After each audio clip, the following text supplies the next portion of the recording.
espiritismo se encuentra entre nosotros desde los albores de la humanidad. En cada civilización, en cada rincón del planeta, los hombres y mujeres nos hemos preocupado por lo trascendental.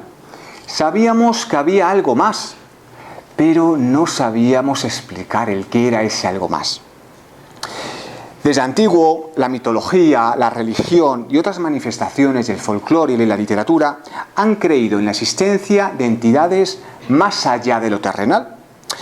Para los pueblos primitivos, fijaos, los espíritus eran seres infinitesimales, que apenas podían moverse y apenas podían hablar. Sin embargo, se manifestaban con nosotros a través de los sueños, que como todos sabéis es el principal cauce mediante el cual los espíritus se ponen en contacto con todos nosotros.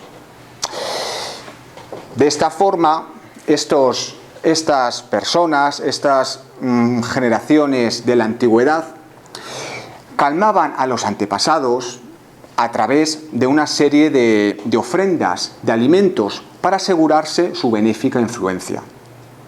Como ocurre ahora con el cristianismo, por ejemplo, el Día de los Difuntos o el Día de Todos los Santos. ¿Por qué llevamos flores?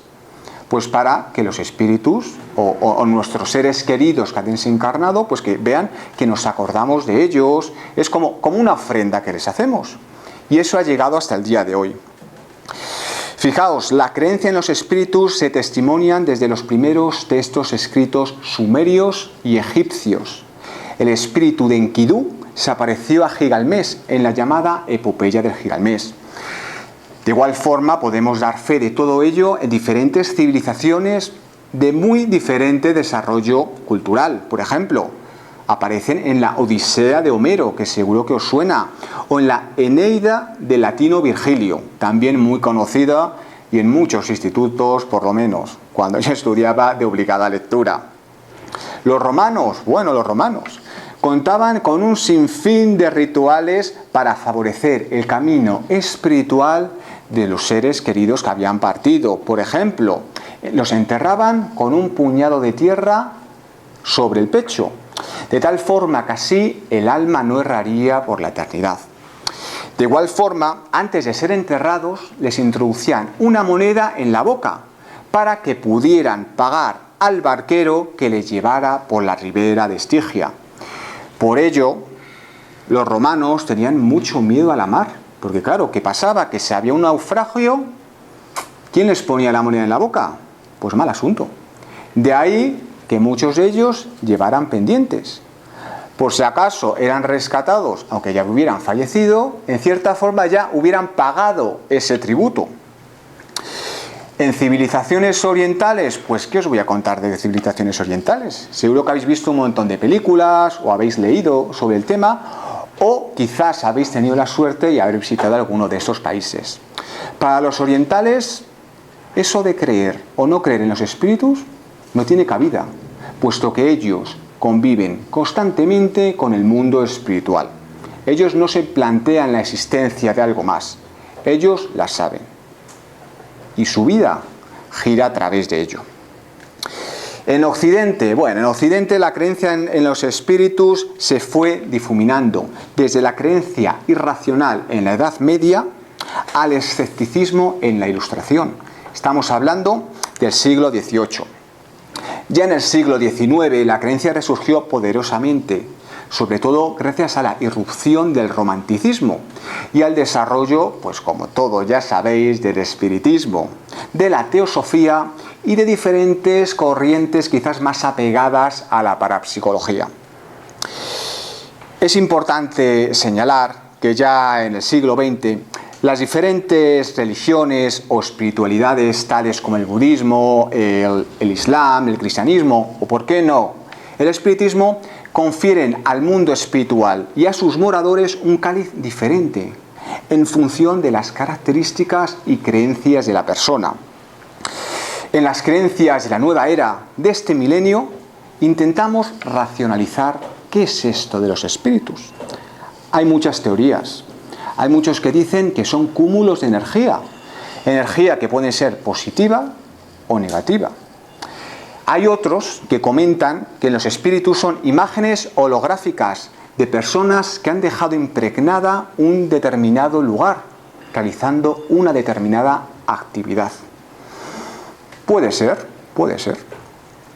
Como habéis podido comprobar, a lo largo de la historia, el ser humano siempre ha intentado explicar el si había algo más, el porqué de todo esto, y si de alguna manera este mundo espiritual era capaz de interrelacionarse con ello. Por lo que volvemos al inicio del círculo del principio, no importa el pozo cultural, la nacionalidad o la fecha temporal en la que nos movamos. Hay preguntas inherentes a la propia naturaleza del ser humano, y esas preguntas van evolucionando en función de la evolución de cada uno de nosotros. Si nos vamos poco a poco centrando en los hechos revelados a través del espiritismo, podemos decir que, de igual modo, provienen también de la más remota antigüedad, siendo tan viejos como el propio mundo, desde siempre, todo el tiempo, en todos los pueblos, siempre. No pretendo hablar profusamente de la historia del espiritismo, pues hay un sinfín de conferencias muchísimo mejor documentadas que esta y que podéis visionar, pues justamente en el canal donde estáis visionando esta conferencia. Así que yo os animo a que lo hagáis. Pero sin duda creo que es necesario asentar las bases para conocer de dónde vinimos, ser conscientes de dónde estamos y aventurar a dónde iremos, que ya nos lo comentarán los espíritus dentro de unos minutos. La historia del hombre está repleta de historias, de fenómenos, de intercambio espiritual. Ya el hombre primitivo, fijaos, colocaba el cráneo de los difuntos fuera, en las cavernas, mirando al este, pensando que de esta forma su alma no regresaría. Al igual sucede con civilizaciones tan antiguas como la India, la China o la egipcia, los cuales recibían mensajes del mundo espiritual a través de los sacerdotes, los hierofantes o los médiums. Historiadores actuales confirman fehacientemente que la comunicación con el mundo espiritual estaba presente en todas las civilizaciones antiguas. De hecho, por ejemplo, en el Nuevo Testamento, pues se muestra una amplia visión de estos contactos, llamando a la mediunidad carismas o dones, y a los médiums profetas. Os recomiendo el libro Hechos de los Apóstoles, donde podéis enumerar pues todo esto que estamos comentando, muy interesante. Ya en la Edad Media, por ejemplo, destaca la figura de Juana de Arco, que seguro que os suena a todos, una gran médium que se decía que escuchaba voces del cielo. Yo os recomiendo, pues hay multitud de películas donde podéis constatar pues todo esto que estamos diciendo. Ya en la época moderna podemos situar mejor los inicios del espiritismo tal y como lo conocemos a día de hoy.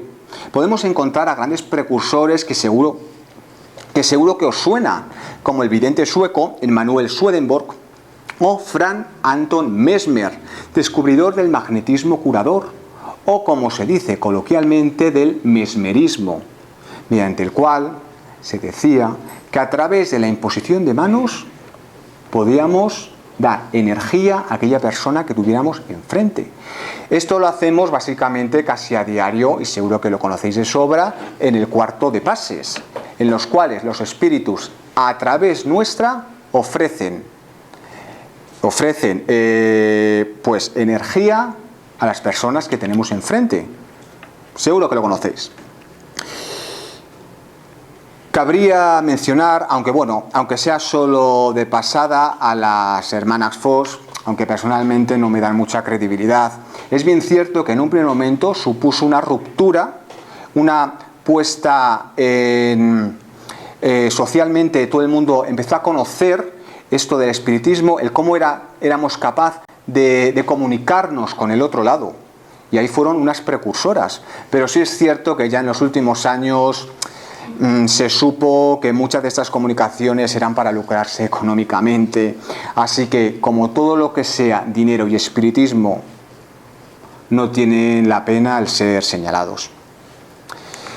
Destacar Destacar, eso sí, llegados a este punto de la historia, estamos hablando ya del siglo XIX, a la figura de Allan Kardec, padre del espiritismo moderno y serio, tal y como se estudia en los centros espíritas día a día. Fue el encargado de codificar gran parte de los mensajes que fueron recibidos por el mundo espiritual a través de diferentes médiums en muy diferentes localizaciones. Esto dio lugar a los 5 libros principales del espiritismo, los pilares, los que todos debemos conocer. ¿Cuáles son esos libros? Bueno, espero que no se me olvide ninguno. El libro de los espíritus, el libro de los médiums, el cielo y el infierno, el evangelio según el espiritismo y la Génesis. Además de la revista espírita, muy recomendable y con unos artículos muy bien realizados. Además de muchos otros textos que se publicaron, incluso una vez falleció Kardec. Años posteriores, innumerables investigadores se sumaron a la causa espírita, como Florence Cook o Eusapia Paladino, además de otros estudiosos conocidos que seguro que a todos os suena de sobra, como León Denis, Camille Flammarion o el destacado Nobel de Fisiología Charles Riquet.